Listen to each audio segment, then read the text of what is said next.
तुम्ही सांगा, बहिर्जी नायकांचा एवढा मोठा इतिहास आहे, हे संभाजी ब्रिगेड कधी बोललं? इतिहासकारांनी एवढा इतिहास लिहिला छत्रपती शिवाजी महाराजांचा तोडमोड करून. त्यांनी बहिर्जी नायकांच्या वरती एक पान लिहिलं, शिवकाशीदारांच्या वरती एक पान लिहिलं, जीवा मालेच्या वरती एक पान लिहिलं. अरे बाजी प्रभू देशपांडेचा इतिहास पण चुकीचा आहे असं ते सांगायला कधी करत नाही. अरे जो बाजी प्रभू देशपांडे स्वतःच्या पावनखिंडी चढतोय, माझा राजा गडावरती पोहोचल्याशिवाय मी खिंड सोडणार नाही, माझा राजा गडावरती पोहोचला, तोफेचा आवाज जोपर्यंत कानावरती येत आहे तोपर्यंत माझा प्राण सोडणार नाही. तुम्ही मतासाठी त्या ब्राह्मण समाजाला बदनाम करण्यासाठी तुम्ही कुठल्या लेवलला चाललाय?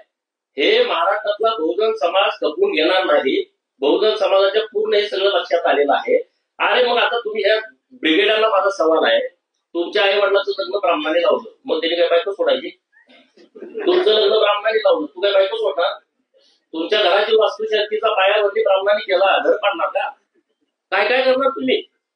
एखादा प्रवृत्ती सगळ्या समाजात असते. मराठा समाजामध्ये छत्रपती शिवाजी महाराजांच्या विरोधात किती लोक होती? ती काही प्रवृत्ती होती ना. दुसरा मराठा समाज सुद्धा ताकदीनं शिवाजी महाराजांच्या विरोधात लढत होता ना.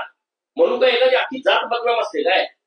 एखादा ब्राह्मण चुकीचा असेल ना, तुम्ही सगळ्या ब्राह्मणाला शिवाय देता? कशाला कुणी अधिकार दिला तुम्हाला? आणि हे आता नुसतं ब्राह्मण आणि ब्राह्मणेतर करून राजकारणाची पोळी बांधण्याचा जो धंदा आहे, तो धंदा महाराष्ट्रातल्या बहुजनांच्या पोरांनी ओळखलेला आहे. आणि इथून पुढे सुद्धा पोरांनी सावध राहण्याची आवश्यकता आहे.